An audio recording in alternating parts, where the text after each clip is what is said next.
सभी विद्यार्थी सिंटैक्स की एक्सरसाइज करेंगे और सिंटैक्स में जो आपको टॉपिक पढ़ाया जा रहा है प्रोनाउन कंटिन्यू आपका प्रोग्रेस में है। तो कल आपको कुछ सेंटेंस हमने बताया था, उस सेंटेंस में हमने फर्स्ट पर्सन का ऑर्डर बताया था और इनडेफिनिट प्रोनाउन वन का यूज बताया था कि वन के लिए रिस्पेक्टिव प्रोनाउन वंस का प्रयोग करते हैं, तथा पर्सनल प्रोनाउन का जो हमारा ऑर्डर होता है, अगर एक से अधिक पर्सनल प्रोनाउन आते हैं उसका 2 3 1 का ऑर्डर होता है या 1 2 3 का ऑर्डर होता है। तो पिछली वीडियो को आप लोग देखेंगे तो वहां पर आपको क्लियर हो जाएगा। आज नेक्स्ट एक्सरसाइज को हम लेते हैं। तो टॉपिक हमारा क्या है? सिंटैक्स। और इस सिंटैक्स टॉपिक के अंतर्गत हमने आपका पहला सेंटेंस लिया और टॉपिक रिलेटेड किससे है? प्रोनाउन से। जैसे लिखा गया being a very cold day.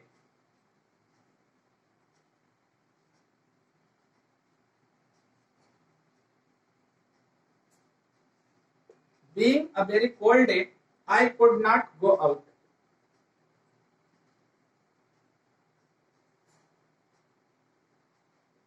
एक सिंपल सा सेंटेंस आपका लिखा गया और इसको करेक्ट करना है।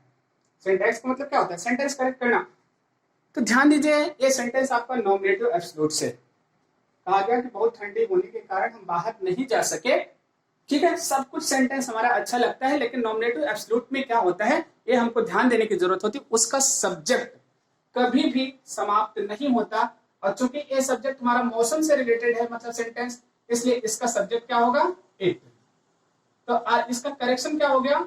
It being a very cold day I could not go out. आपका इस रूप में सेंटेंस आप करेक्ट कर सकते हैं। क्लियर हो गया? यहां पर किसका प्रयोग होगा? इट का। ऐसे लिखा गया You should avail of this opportunity. You should avail of this opportunity.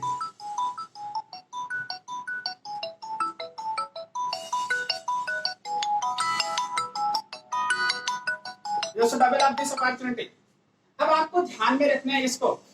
अब आपको क्या है, एक्सरसाइज के माध्यम से काफी चीजों को आपको पता होना चाहिए। अवेल ऑफ जहां पर आएगा ये हमेशा रिफ्लेक्सिव प्रोनाउन लेगा। अगर रिफ्लेक्सिव प्रोनाउन आप नहीं यूज करेंगे तो गलत हो जाएगा। ये सेंटेंस आपका ऐसा होगा, you should avail of this opportunity,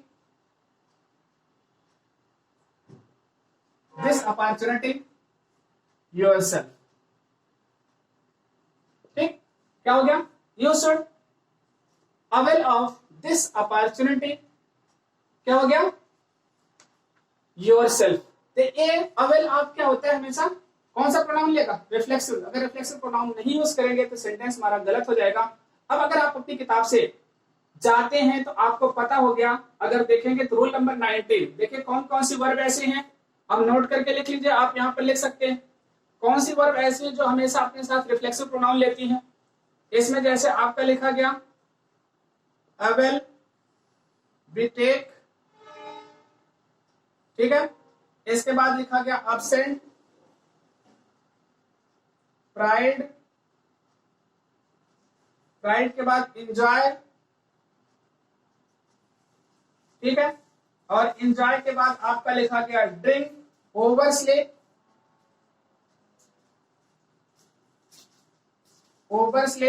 मान लीजिए एटीसी। आप अपनी किताब से लिखेंगे ये सारी चीजें ऐसी हैं जो अपने साथ हमेशा रिफ्लेक्सिव प्रोनाउन लेती हैं। अगर हम रिफ्लेक्सिव प्रोनाउन का यूज नहीं करेंगे तो सेंटेंस हमारा क्या हो जाएगा? रॉन्ग हो जाएगा। ये हमको याद करने की जरूरत है। इसमें धीरे धीरे हम क्या करते हैं, अपनी कॉपी में नोट किए रहते हैं। जैसे जैसे हमको वर्ब मिलती है कि कौन कौन सी वर्ब हमारे रिफ्लेक्सिव प्रोनाउन लेती हैं, उसको हम उसमें ऐड करते चलते हैं। क्लियर हो गया? तो ये आपको ध्यान देने की जरूरत है। हम इसके बाद तीसरा सेंटेंस लेते हैं। तो तीसरा सेंटेंस हमारा है आज का, लिखा गया it is me who did it. ध्यान दीजिए, क्या लिखा गया? It is me who did it. अब आपको ध्यान देना है इसमें भी। अब यहां पर क्या है, हमको ये सेंटेंस करेक्ट करना है, लेकिन अगर इट इज आता है कहीं पर, ध्यान दीजिएगा इसके बाद सब्जेक्टिव केस आता है, कभी भी ऑब्जेक्टिव केस नहीं आता, इसलिए इसका करेक्शन होगा इट इज आई। क्या आया? It is I who did it. अब आपको यहां पर देखिए एक इंसिडेंट हम बताते हैं। अब एक क्वेश्चन आपका इंटरव्यू में पूछ लिया गया, ठीक है, कि आई किस कंडीशन में आई के साथ इज का प्रयोग किया जाता है। अब आपको ध्यान रखना है, आई हमेशा क्या लेता है? एम लेता है, इज नहीं लेता। पास्ट में जाता है तो वाज लेता है, स्पेसिफिक सेंस। तो अब देखिए एक तो सेंस हमारा आ गया, उत्तर आ गया क्या? इट के साथ, मतलब यहां पर जो इज प्रयोग किया गया ना, वो किसके लिए प्रयोग किया गया? आई के लिए प्रयोग किया गया। ध्यान दीजिएगा, कभी भी इट और देयर जो वर्ब लेता है अपने बाद आने वाले किसके लिए लेता है? सब्जेक्ट के लिए लेता है। तो यहां पर आई सब्जेक्ट है, इसका इट का चूंकि इंट्रोडक्टिव वर्ड के रूप में यूज किया गया, यहां पर इज लगाया गया।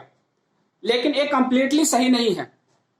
कंप्लीटली सही कहां होता है? जब हम आई कहते हैं I is the first person pronoun, तब वहां पर हम आई को, आई के साथ किसका प्रयोग करते हैं? इज का प्रयोग करते हैं। और आई कहीं भी मतलब इज नहीं लेता, हमेशा क्या लेता है? आई एम लेता है। तो आप लोग क्या करिए, अपनी बुक से और एक्सरसाइज करिए, जहां पर प्रॉब्लम क्रिएट होती है उसको पूछिए। जैसे एक सेंटेंस लिखा गया अगला, योर सेल्फ आर रिस्पॉन्सिबल। क्या लिखा गया? Yourself are responsible. अब योर सेल्फ आपका देखिए हमने रिफ्लेक्सिव प्रोनाउन के रूप में यूज किया ना, इसको कभी हम सब्जेक्ट के रूप में यूज नहीं कर सकते। जैसे यू के स्थान पर अगर लिख देता ना your self should avail of this opportunity, तो गलत हो जाता। ठीक, हाँ ऐसा लिख सकते हैं, you your self should avail of this opportunity, उस सेंस में आपका सही हो सकता है। लेकिन कभी भी ये अकेले सब्जेक्ट का काम नहीं करेगा। तो आप लोग इससे रिलेटेड अन्य एक्सरसाइज करिए, धीरे धीरे आपको सारी चीजें पता हो जाएंगी। Thank you for this class.